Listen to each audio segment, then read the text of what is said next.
Hello everyone and welcome to my Y&R Trends channel. I hope everyone is having a wonderful day. Before we begin, please hit the subscribe button and give this video a thumbs up. The oppressive silence of the abandoned warehouse was broken only by the ragged, shallow breaths coming from the figure huddled in the corner.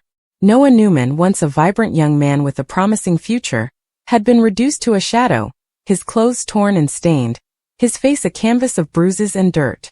The air was thick with the smell of damp concrete and despair, a chilling testament to the weeks he had spent in this makeshift prison, a pawn in a game whose rules he barely understood. Every creak of the old building's structure, every distant sound of traffic from the Genoa city streets below, sent a fresh jolt of terror through him. His captors, men with cold eyes and colder intentions, had made it clear that his survival was contingent on his mother's cooperation, a fact that filled him with a unique kind of helplessness. He had long since lost track of time, the days and nights blurring into a monotonous cycle of fear and fading hope, each moment stretching into an eternity. He was beginning to believe that this dark, lonely corner was all that was left of his world, that the life he remembered, the warmth of his family, the comfort of his home, had been nothing more than a beautiful, fleeting dream. It was in the deepest part of the night, when hope felt like a distant, foolish memory, that a new sound pierced the stagnant air. It wasn't the heavy, deliberate footfall of his guards, but something quicker, more purposeful, and laced with a desperate urgency. A sharp, muffled cry was cut short, followed by the scuffling of shoes and the distinct thud of a body hitting the concrete floor. Noah held his breath, his heart hammering against his ribs like a trapped bird, pressing himself further into the cold wall, trying to make himself invisible. Had his time finally come? Was this the end his captors had always promised? The lock on the door to his small, filthy room jiggled, then clicked, and the door swung open to reveal not the menacing figure he expected, but his uncle Nick. He stood silhouetted in the doorway, his face etched with a terrifying mix of fury and profound relief, his eyes scanning the darkness until they locked onto Noah's. "I'm here, kid. I've got you." Nick's voice was a low, steady anchor in the storm of Noah's fear, a sound so familiar and safe it nearly broke him. In that single moment, the dam of stoicism Noah had so carefully built shattered, and a choked sob escaped his lips as Nick crossed the room in 2 long strides, his strong hands working quickly to cut the ropes that bit into his wrists. There was no time for a lengthy reunion, for tears or explanations. Nick's presence was a temporary breach in the enemy's defenses, a window of opportunity that was closing fast. "Can you walk?" Nick asked, his voice tight with urgency as he hauled Noah to his feet, supporting most of his weight as Noah's legs, weak from disuse and malnutrition, buckled beneath him. Noah could only manage a weak nod, his throat too constricted with emotion to form words. They moved through the labyrinthine darkness of the warehouse, Nick guiding him with a firm grip, stepping over the unconscious form of one of the guards lying in a heap near the door. The sight sent a fresh wave of shock through Noah. He had never seen his uncle look so dangerous, so capable of raw violence. They emerged into the cool night air, the freedom of it feeling alien and overwhelming, and Nick half-carried, half-dragged him to a waiting car, its engine already running. As they sped away from the nightmare, Noah collapsed against the passenger seat, watching the warehouse, his personal hell, shrink and disappear in the side mirror, a silent testament to the rescue that felt nothing short of miraculous. He was free. The reality of it was too immense to process, a tidal wave of sensation and emotion that left him trembling and speechless, simply staring at his uncle's profile, illuminated by the passing streetlights. The journey that followed was a blur of motion and whispered planning. Nick didn't take him home, didn't drive to the police station or the hospital, which struck Noah as strange even through his haze of exhaustion and relief. Instead, they went to a small, discreet private airfield on the outskirts of the city. "We're not safe here, Noah," Nick explained, his tone leaving no room for argument as he helped him onto a waiting jet. "Kane has eyes and ears everywhere. The police, the hospital. We can't trust anyone until we have the one thing that can end this for good." The name Kane sent a cold shiver down Noah's spine. He had heard his captors mutter the name with a mixture of fear and reverence. He was the architect of this misery, the unseen hand pulling all the strings. As the jet ascended into the early morning sky, lifting them high above Genoa City, Noah finally allowed himself to close his eyes, the hum of the engines a lullaby promising safety, however temporary. He slept for hours, a deep, dreamless sleep of pure escape, while Nick kept a silent vigil, his mind racing, going over the intricate plan he had set in motion, a plan that hinged on a secret he had guarded for years. When Noah awoke, the world outside the small window was a breathtaking panorama of brilliant blue sea and sun-drenched coastline. "Where are we?" he croaked, his voice rough from disuse. Nick turned from his seat, a grim but determined smile touching his lips. "Nice," he said simply. "The French Riviera. A long way from Kane's reach." They landed and were whisked away to a secluded villa perched high in the hills above the city, a sanctuary of white stone and terracotta tiles surrounded by lush gardens and offering a stunning unobstructed view of the Mediterranean. For the first 2 days they did nothing but rest and recover. Noah ate proper food, slept in a soft, clean bed, and slowly, painfully, began to feel the sharp edges of his terror soften in the warm, salty air. Nick was a constant, steady presence, never pushing, simply being there. A solid rock in the shifting sands of Noah's trauma. It was on the third evening, as the sun began to dip below the horizon, painting the sky in fiery hues of orange and pink, that Nick finally broached the subject that hung between them. He emerged from the villa's study carrying a simple, unassuming manila envelope, its edges worn from age and handling. He placed it on the table between them with a weighty finality. "This," Nick said, his voice low and serious, "is why you were taken. This is what Kane was so desperate to keep hidden that he was willing to destroy you, your mother, and our entire family to do it." Noah stared at the envelope as if it were a live serpent, his heart once again beginning to race. This innocuous piece of paper was the source of all his pain, the catalyst for his ordeal. "What is it?" Noah stared at the envelope as if it were a live serpent, his heart once again beginning to race. This innocuous piece of paper was the source of all his pain, the catalyst for his ordeal. "What is it?" he asked, his voice barely a whisper. Nick took a deep breath, the memories of his own discovery, the shock and the burden of it, flashing in his eyes. "It's a file I put together a long time ago, back when Kane first came to town as a supposed long-lost relative. Something never sat right with me. The timing, the story, it was all too convenient. So I started digging. I hired the best, most discreet investigators, people off the books, and I paid them out of my own pocket, no ties to Newman Enterprises, no paper trail for Victor to find." He tapped the envelope. "Everything they found is in here.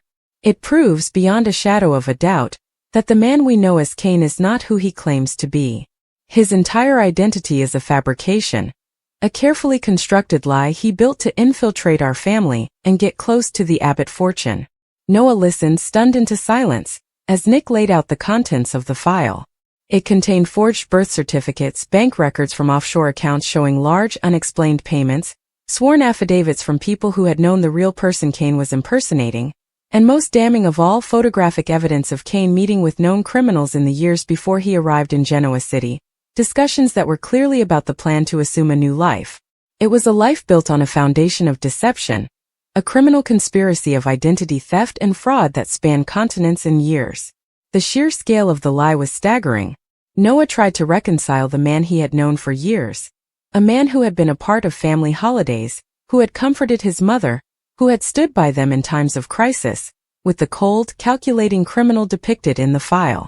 It was an impossible chasm to bridge. "All this time," Noah murmured, his mind reeling. "He was living a lie right in front of us. And he was willing to kill me for this." Nick's expression was grim. "Not kill you, no. That was never the point. You were leverage." He knew that as long as he had you, Victoria would be paralyzed. She wouldn't be able to think, to act, to oppose him. And he knew that I had this file. He's known for a while that I was a threat, but he could never find it. Your abduction was a two-pronged attack. Control Victoria and flush me out. Force me to make a move to lead him to the evidence. What he didn't count on was me finding you first. The pieces were finally falling into place for Noah, the random, senseless cruelty of his captivity now revealing its cold, logical, and utterly ruthless purpose. He looked from the file to his uncle, seeing the years of silent vigilance, the burden of this knowledge he had carried alone. "Why didn't you use it before? Why wait until now?" Nick sighed, a heavy sound filled with regret. At first it was about your mother. She loved him. She believed in him. To shatter that, to be the one to destroy her happiness with what would have sounded like a paranoid conspiracy. I couldn't do it. I was waiting for the right moment for him to slip up. And then as time went on, it became a weapon of last resort. I knew that if I ever used it, it would have to be definitive. It would have to be the blow that ended him, because if it didn't, he would come for all of us with everything he had. Now with Noah safe but traumatized, and with Kane's true vicious nature fully exposed, the time for waiting was over. The file was no longer just a secret. It was a weapon, and it was time to fire it. Over the next 24 hours from the security of the French villa, Nick and Noah worked meticulously. They scanned every page of the file, creating a comprehensive digital copy. They composed a detailed email, laying out the entire chronology of Kane's deception, supported by the most damning pieces of evidence. The recipients were a carefully curated list. The Genoa City District Attorney, the head of the FBI's white-collar crime division, Christine Blair, Michael Baldwin, and most crucially, every major member of the Newman and Abbott families. The click of the send button was an act of profound finality, a digital guillotine blade falling on the life Kane had built. There was no going back. The shockwaves began almost immediately. Phones started ringing, first with confusion, then with dawning horror and outrage. In Genoa City, a quiet, coordinated operation began to take shape, built on the irrefutable evidence they had provided. The authorities, who had been searching for Noah under the assumption of a standard kidnapping, now had a completely new and compelling motive, turning their prime suspect from a grieving stepfather into a master manipulator and criminal. The scene back in Genoa City was one of pure, unadulterated chaos and betrayal. Kane was at the Abbott mansion, playing the part of the distraught family man, consoling a tearful Victoria, when the police, led by a stone-faced Paul Williams, arrived. There was no drama, no loud confrontation. Paul simply held up the digital copies of the file, his eyes cold. Kane Ashby, or whatever your real name is, you're under arrest for identity theft, conspiracy to commit fraud, and kidnapping. The look on Kane's face was a masterpiece of collapsing arrogance. It was a mask cracking, the confident, powerful businessman dissolving in an instant to reveal the terrified con artist beneath. He sputtered denials, his eyes darting wildly to Victoria, whose own expression had shifted from grief to a horrified, gut-wrenching comprehension as the truth of the file, the truth of the man she had loved and married, crashed down upon her. The man she had defended, the man for whose sake her own son had been tortured, was a complete and utter fiction. As he was read his rights and led away in handcuffs, the facade of the entire Abbott Newman world seemed to crack.